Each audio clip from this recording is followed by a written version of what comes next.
Today, we're unpacking the latest inflation data because I know many of you are watching rates closely, especially with all the renewals coming out. Inflation did tick up a bit in December. It came in at 2.4% instead of the expected 2.2, and that surprised a lot of economists.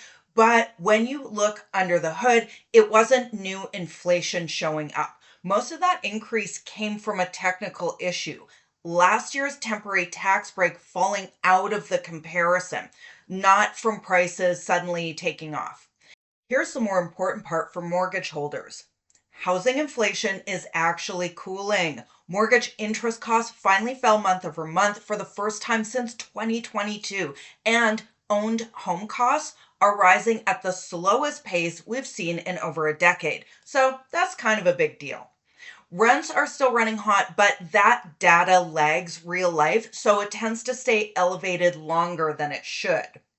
When the Bank of Canada looks at its preferred core inflation measures, the ones they really care about, those are continuing to cool and are now below the 2% target in the short term.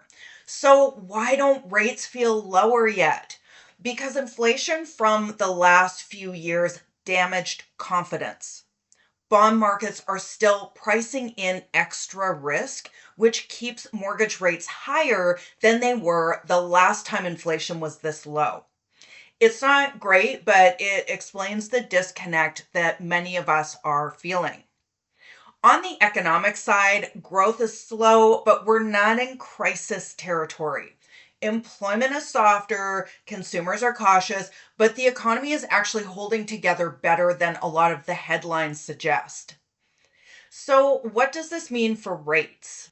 Right now, markets are basically saying we see both inflation risk and slowdown risk, so we're waiting.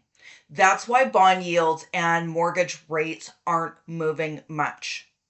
Looking ahead, cuts are possible, but they're not guaranteed and they may not come quickly. This is exactly why choosing variable right now is not a simple bet on rates going down. For most people, the smartest strategy isn't guessing where rates go next. It's choosing a mortgage that protects your cash flow and your long term net worth. If you're renewing this year, stress test your options. That's where good planning really pays off.